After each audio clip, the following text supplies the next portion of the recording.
Season is the worst in nearly a decade, with at least 37 children dying from the flu. Schools in 12 states across the country have announced closures of up to 1 week at a time. So what should you know to keep you and your family safe this year? Here with advice is Fox News Medical Aid Team analyst Dr. Mark Siegel, author of Swine Flu, the New Pandemic. Is this what you're referring to? Because this seems to be a flu like no other, Dr. Siegel. This is the worst flu season since the swine flu, since 2009, and we're seeing an early peak. We're seeing a lot of children in trouble because they don't have the immune system that you get as you're a little older.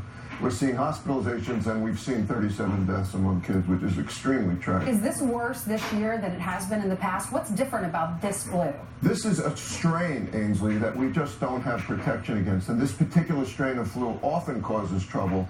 The flu shot, which I still say everybody out there should get, is about 30% effective, but it actually decreases spread around the household, it decreases severity, and it's very smart to get it. Because of the children who have died, 80% of them in the past hadn't gotten the flu shot. Okay, so how do we protect ourselves? You brought out gloves. You can do gloves. You can do masks. Well, if you're sick with the flu, you should wear a mask. Brian should wear a mask anyway, but if you're sick with the flu, you should wear a mask. You should stay home from school or work. How do you know whether you should do that? You know because you feel dehydrated, because you get a headache, because you feel droopy, you get fatigued. I will tell you, kids get changes in behavior. A lot of people on planes are wearing these. I think it's a great idea because you're very close quarters among each other on planes. The flu virus can spread 12 feet with a cough.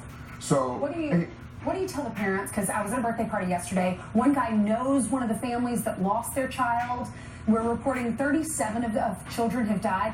When your child starts to cough, or what are the signs that we look for, and what do we do? Do we rush them to the doctor? Do we keep them out of school? All great questions. Ainsley, first of all, you have to keep doctors in the loop. Everyone that thinks they can self-diagnose the flu, I want you to be quick on the speed dial to your physician. How do you know if you have the flu? I look for fatigue, muscle aches, headache, fever, and a sore throat. Those are the first symptoms, sometimes a cough. Now, how do you know when to get a kid to the hospital? Because they're not taking in fluids. Or they can't talk. Exactly. Their behavior is off. They're 1 year old, suddenly their behavior is off. They get a high fever. They're not peeing. They're not drinking.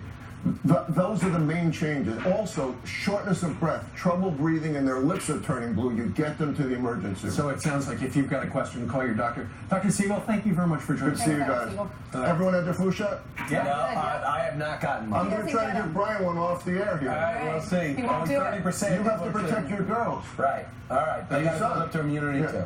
All right. Okay. Right. Thank you, Dr. Siegel. Thanks, Dr. Siegel. Meanwhile, the